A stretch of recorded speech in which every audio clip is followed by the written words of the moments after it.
Una comunicación vía Zoom con el titular de la Fundación para el Desarrollo Global, el licenciado Eduardo Coria Lahoz, a quien vamos a saludar. Eduardo, muy buenas noches. ¿Qué tal? ¿Cómo te va? ¿Cómo estás? ¿Qué tal, Gastón? Buenas noches.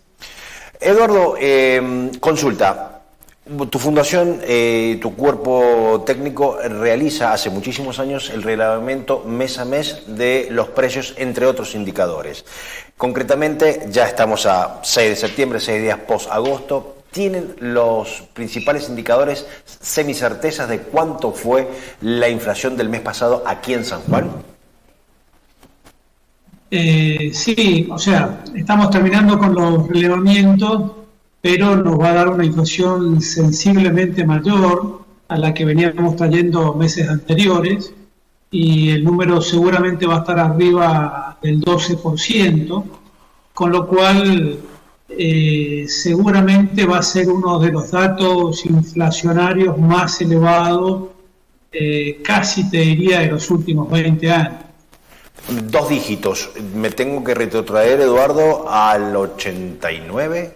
Corregime, por favor, 89, 88, 90. Sí, en el 89 tuvimos la hiperinflación. Ahí teníamos 2 dígitos largos. Pero bueno, ya digamos el 12% nos está dando una inflación estimada para todo el año 2023 de alrededor del 150% anual, lo cual es un dato más que contundente del nivel inflacionario que está experimentando la población argentina.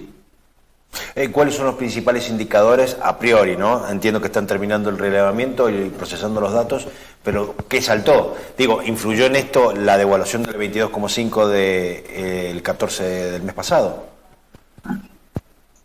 La devaluación tuvo un cierto impacto, pero realmente lo que más impactó fue el precio de las carnes, y esto se debió a una medida previa que había tomado el gobierno hace unas 5 semanas atrás, cuando implementó esto que se dio en llamar el dólar maíz, que a diferencia de las ediciones anteriores, cuando venía siendo el conocido como dólar soja, que básicamente era aumentar el precio que les llegaba a los productores, a los exportadores de soja, y que no generaba, bueno, esto como una forma de estimular a los exportadores para que liquiden o anticipen la liquidación de la venta de soja y que el gobierno se pueda hacer de los dólares.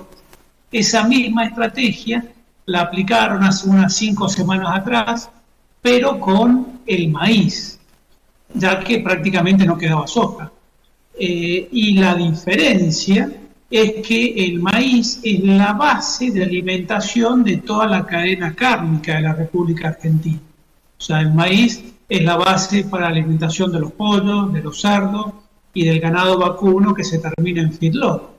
Entonces, ya en su momento habíamos anticipado que la inflación para el mes de agosto iba a estar arriba del 10%, puesto que solamente por el incremento del precio de las carnes íbamos a estar sumando entre 4 y 5 puntos a la inflación que ya veníamos trayendo.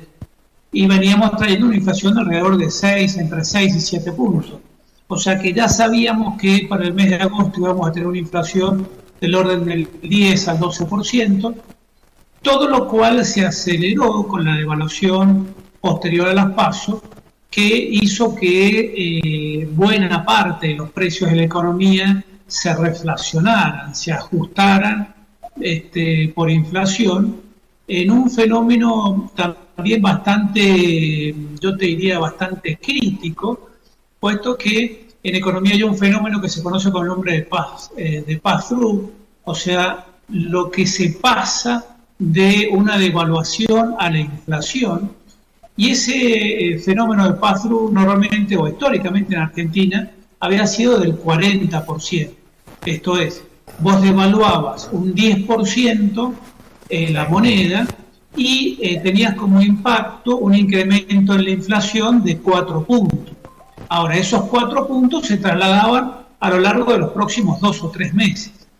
Este fenómeno de pass-through fue prácticamente al 100%. O sea, vimos incrementos en los precios, de la mayoría de los precios de la economía, del orden del 15 al 20%, y fue prácticamente instantáneo. O sea, no pasaron 2 o 3 meses, pasaron 2 o 3 días hasta que se empezaban a reajustar todos los precios, lo cual indica que el mercado está teniendo un comportamiento bastante racional.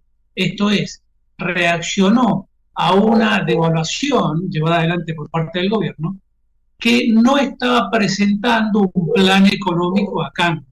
O sea, prácticamente fue una devaluación gratis que se hizo o que la tuvo que hacer por la fuerza el gobierno, en realidad, en gran parte porque el Fondo Monetario le estaba diciendo: si no corregís el atraso cambiario que tenés, no te vamos a liberar los 7.500 millones de dólares que están pendientes.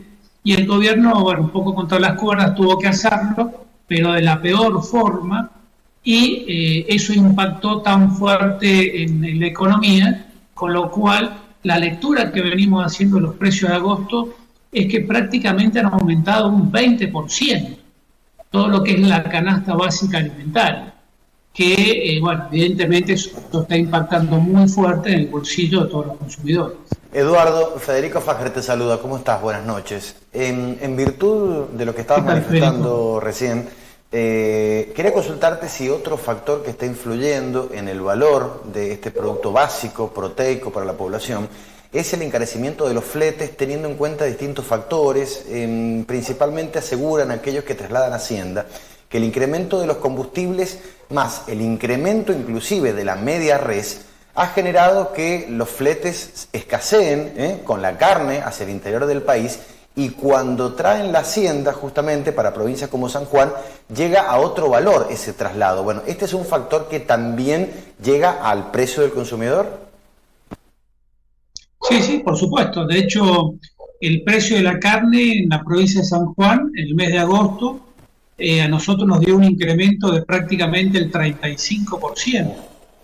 Y bueno, se suman una serie de factores, obviamente. Por un lado, el incremento del costo del maíz, que es la base para la alimentación del ganado, y por otro lado, como vos bien lo dices, o sea, los gastos de flete, y a su vez tenemos el impacto de los salarios. O sea, es todo un combo que lamentablemente termina impactando en el salario de toda la población. Eduardo, la última y te dejamos en libertad. Entiendo, lógica te aplico y no sé si realmente está bien aplicada en la pregunta y en lo que puede llegar a ocurrir.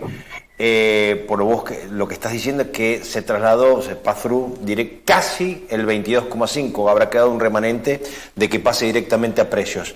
Este mes de septiembre se va a terminar de acomodar, se van a terminar de acomodar los precios, y es probable que mantengamos los 2 dígitos también para el término de septiembre.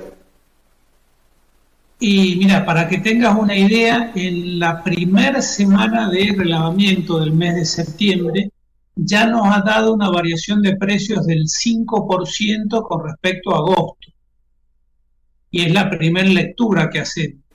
O sea que lo más probable es que todo el mes de septiembre sigamos con un ritmo de incremento de precios similar al que vimos el mes pasado, con lo cual, de nuevo, nosotros veníamos estimando una inflación para todo el 2023 del orden del 130%, y en el informe que vamos a publicar seguramente la semana que viene, ya vamos a estar publicando una estimación para el 2023 de alrededor del 150%. O sea, estamos hablando prácticamente de 20 puntos más que se van a estar agregando a este promedio en los próximos 3 meses, 4 meses. Tremendo.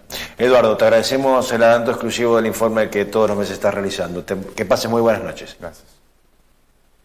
No, al contrario, gracias a ustedes. Bueno, señores, estuvieron acá